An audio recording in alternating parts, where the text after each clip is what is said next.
의사인 저는 20년 전 다행히 현재의 진료실엔 답이 없다는 사실을 깨닫고 청진기를 잡는 대신 자연 치유를 택했습니다.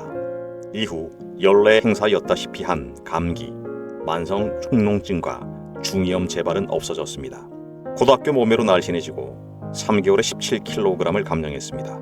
이 책처럼 올바른 안내서들이 있으니 우리는 정말 행운아입니다. 행복한 채굴림. 우리의 몸은 자연의 법칙에 따라 단순하게 운행되며 공기, 물, 음식, 수면, 햇빛이라는 5가지 원칙을 통해 건강을 회복할 수 있습니다.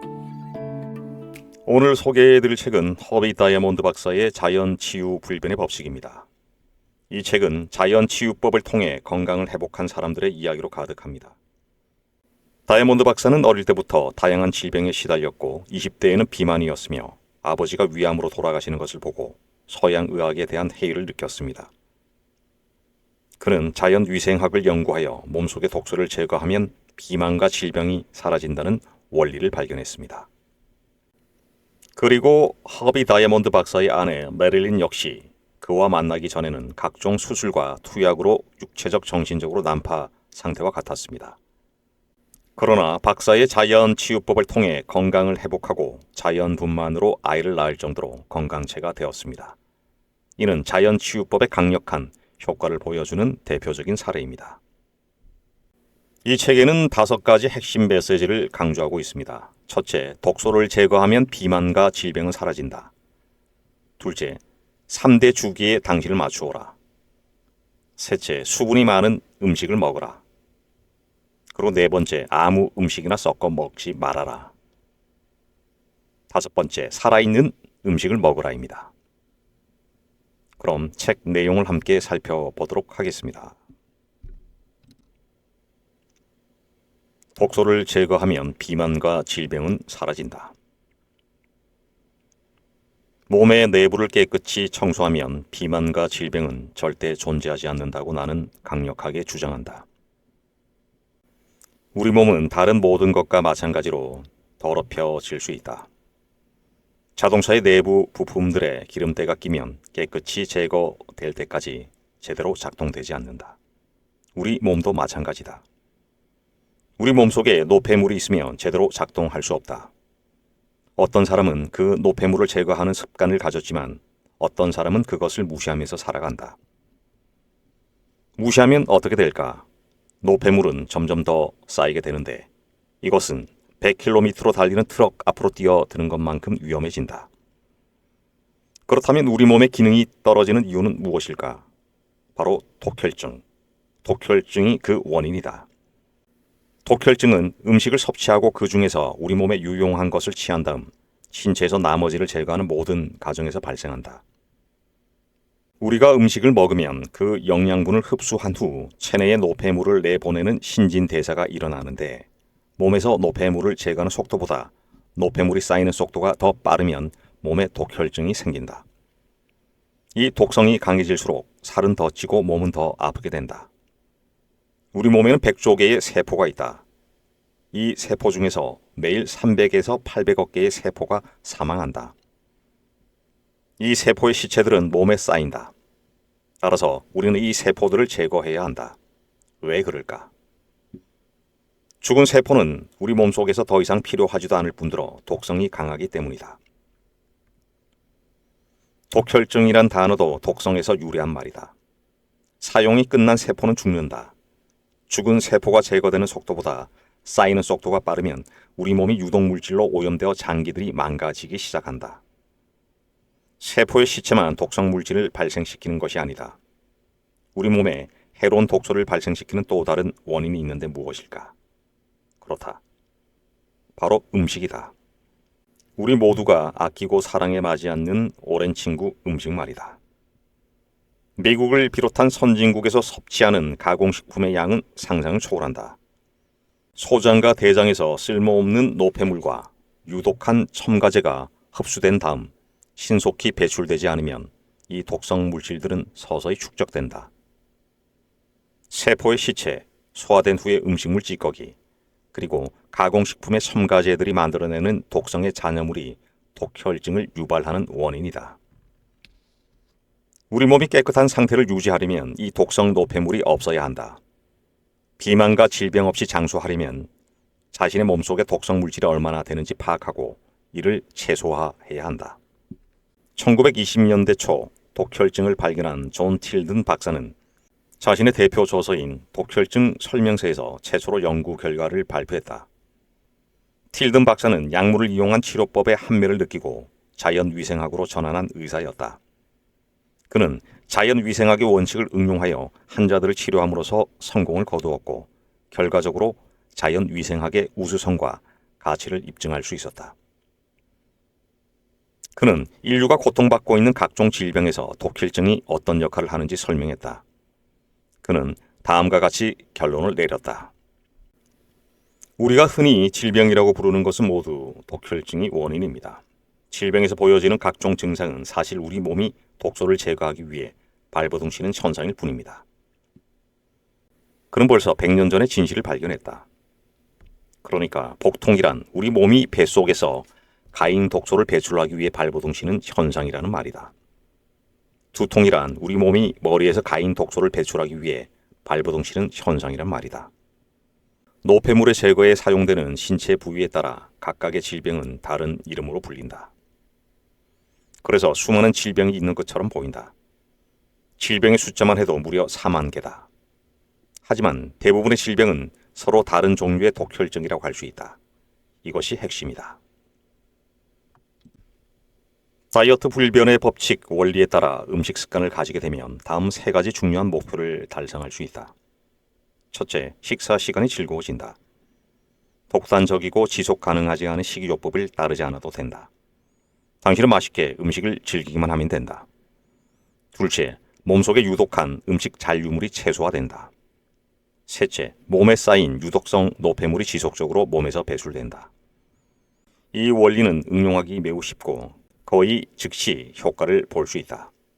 이 음식 습관이 확실한 효과를 보이는 이유는 우리 몸의 주기인 생체 리듬과 조화를 이루기 때문이다. 24시간 생물학적 주기란 하루 종일을 의미한다. 생체 리듬이란 24시간이라는 각 기간 동안 특정 시간에 신체의 여러 기능들이 발생시키는 리듬이다.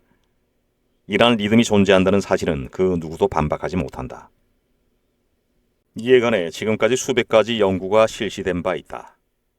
하버드 의대의 찰스 체이슬러 박사는 생체 리듬에 관한 연구에서 신체의 모든 생리학적인 기능은 명확히 정의된 특정 주기에 따라 작용한다고 결론을 내렸다. 수분이 많은 음식을 먹어라. 당신이 깨끗한 음식을 먹는다는 것은 당신의 몸속에 쌓인 노폐물을 청소해주는 음식을 먹는다는 뜻이다. 자동차, 싱크대의 그릇들, 그리고 집 앞의 도로를 청소할 때 당신은 무엇을 사용하는가? 그렇다. 바로 물이다. 물은 자연을 청소하는 청소부다. 인간도 자연의 일부다. 당연히 몸 청소에는 물을 사용해야 한다. 당신은 식용유로 자연을 청소할 수 있는가? 또 우유로 자연을 청소할 수 있는가? 당신은 피자 조각이나 파스타 면으로 자연을 청소할 수 있는가 말이다. 나는 지금 당신에게 하루에 2리터의 물을 마시라는 TV 속 전문가의 말을 되풀이하는 것이 아니다. 자동차나 그릇이나 도로는 무기물이므로 물로 청소할 수 있다. 그러나 우리 인간은 생리학적으로 청소해야 한다. 생명이 가득한 수분으로 청소를 해야 한다는 말이다. 그것은 무엇인가? 그렇다. 바로 과일과 채소에 들어있는 생명의 물이다. 과일과 채소에 들어있는 수분은 매우 독특한 특성을 가지고 있다. 평범한 식수와 달리 과일과 채소에 포함된 수분은 2가지 매우 중요한 역할을 한다. 하나는 영양소를 운반하는 매개체 역할이다. 과일과 채소에 함유되어 있는 비타민과 미네랄 및 수도 없이 많은 미량 영양소들은 셀룰로스 및 섬유질에서 추출되어 생명의 물에 의해 장으로 옮겨진 다음 장 안으로 흡수된 후 몸에서 사용된다. 생명의 물이 가진 또 하나의 역할은 무엇일까? 그렇다. 영양분을 공급하고 다시 몸 안의 노폐물을 모아 몸 밖으로 배출하는 역할이다. 영양분을 공급하고 노폐물을 제거하는 이 2가지 역할은 너무나 중요하다. 영양분을 섭취하고 노폐물을 배출하지 않으면 인간은 죽기 때문이다. 따라서 과일과 채소와 같이 수분 함량이 높은 음식을 섭취하는 것은 매우 중요하다. 그러나 우리가 수분 함량이 높은 음식을 식사 때마다 섭취하는 것은 불가능에 가깝다. 나는 다만 수분 함량이 높은 음식을 먹으면 먹을수록 날씬해지고 건강해진다는 방향을 제시할 뿐이다. 불로 익혀서 가공하고 조리하면 할수록 수분은 제거된다. 불로 익혀서 온갖 양념을 넣은 인위적이고 가공된 음식을 먹을수록 질병에 노출된다. 수분이 많은 국물을 먹는다고 해결될 일이 아니다. 그것은 이미 불에 의해 사망 선고를 받은 후 소금과 양념에 절여진 죽음 물이다. 살아있는 생명의 물이 아니라는 말이다. 당신은 당신의 몸속도 외모만큼 신경을 써줘야 한다. 대부분의 사람들은 매일 목욕이나 샤워를 한다. 당신은 6개월 동안 씻지 않은 사람의 몸에서 어떤 악취가 날지 상상해 보았는가? 아마도 악취가 너무 심해서 1m 가까이 가면 저절로 손으로 코를 막게 될 것이다. 그러나 당신은 이 사실을 모르고 있다. 지구상에는 수십 년 동안 자기 몸속을 청소하지 않은 사람들이 수십억 명이라는 사실 말이다. 당신은 미국에서 매일 4천여 명이 암과 심장병으로 사망한다는 사실을 아는가? 9.11 사태로 죽은 사람이 3천여 명이다. 그러니까 미국 한 나라에서 9.11 사태가 매일 일어난다고 생각하면 맞다. 그들의 몸속에 수십 년 동안 쌓여온 노폐물이 가득 차 있어서 장기들이 그냥 기능을 멈춰버렸기 때문이다. 그러나 너무 겁먹지는 마시라. 늦었다고 생각할 때가 가장 빠른 때이다. 당신이 그렇게 몸속 청소를 게을리 했는데도 지금 살아서 이 책을 읽고 있기 때문이다.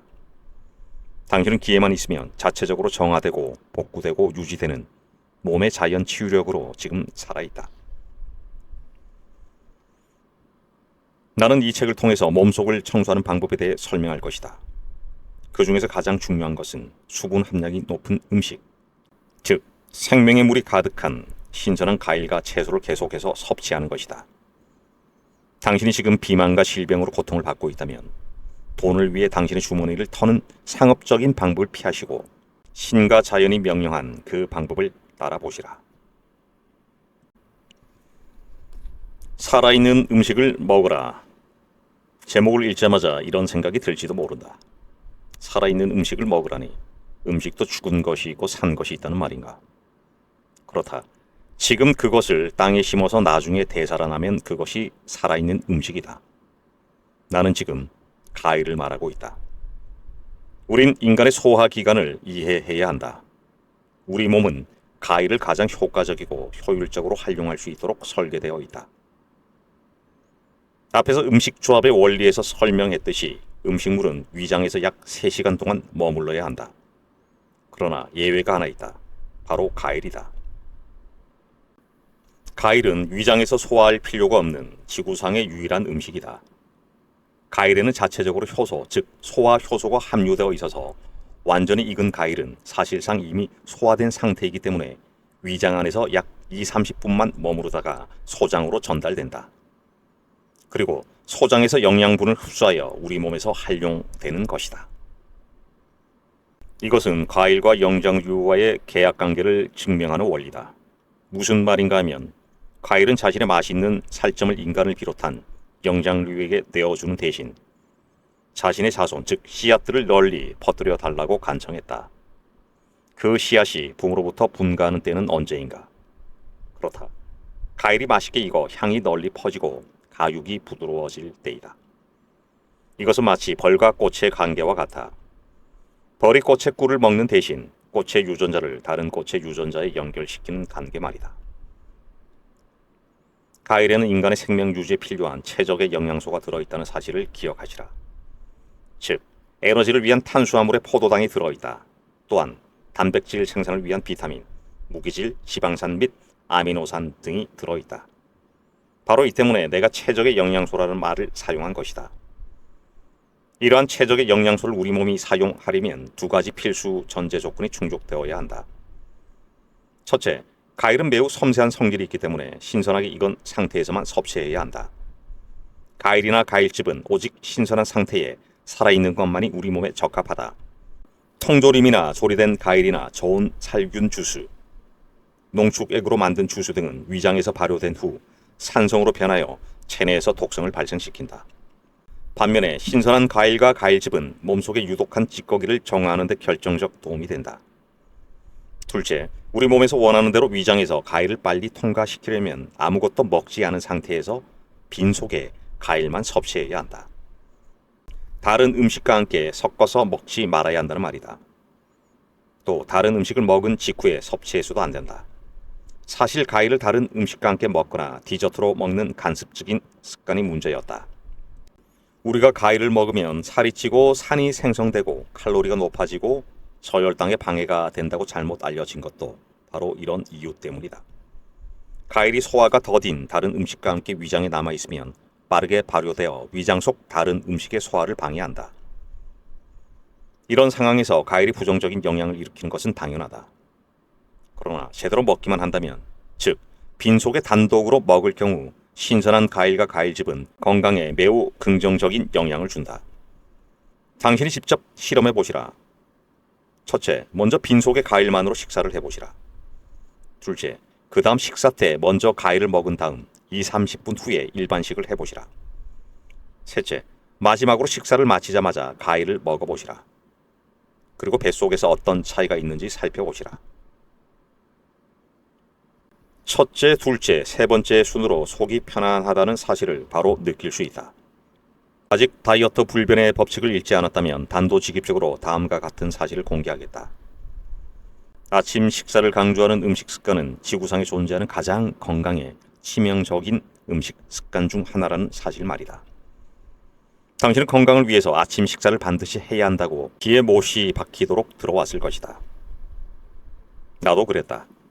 그러나 아침 식사가 하루 중에서 가장 중요한 식사라는 주장은 완전히 상업적인 선동이다. 이 선동적인 문구를 인간의 생리학을 전혀 알지 못하는 전문가들이 맹신하고 있으며 그 신념을 당신과 나처럼 어리석은 인간들에게 퍼뜨리고 있다. 그러나 이런 행위는 상업 자본주의의 돈의 논리와 관련이 있다. 누구보다 정확한 정보를 알고 있어야 하는 영양사 및 영양학자들조차도 20세기 초반에 곡물 생산업자와 식물업자들이 꾸며낸 계략에 넘어가 아침에 일어나자마자 그들의 제품을 먹어야 한다고 선동했다. 사실 아침 식사는 하루 중에서 가장 불필요한 식사다. 아니, 나는 건강에 해가 된다고 감히 주장한다. 나는 현대의 전문가들에게 결여되어 있는 생리학적 기초 상식만으로 이 진술의 타당성을 입증할 수 있다. 내가 앞에서 골고루 음식을 소화하는데 얼마나 많은 에너지가 소모되는지 언급했던 사실을 기억하는가? 소화는 다른 모든 기능보다 더 많은 신체 에너지를 필요로 한다. 위장에 음식물이 들어오면 그것이 1순위가 되어 즉시 소화를 시작한다. 이것은 엄청난 에너지가 소모되는 과정이다. 식사 직후에 물놀이를 하지 말라는 어른들의 경고를 보면 알 수 있다. 에너지를 소화에도 사용해야 하고 신체 활동에도 동시에 사용해야 하기 때문이다. 당신은 식사 후에 주로 무엇을 하시는가? 휴식을 취하는가? 아니면 산을 오르시는가? 지난 명절을 기억해 보시라. 딱 한 점만 더 먹자를 실천한 후에 팔 벌려 뛰기를 하고 싶었는가?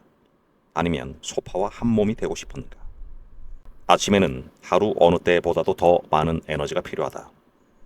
아침부터 풍성한 식사를 하면 엄청난 양의 에너지를 소비하게 된다.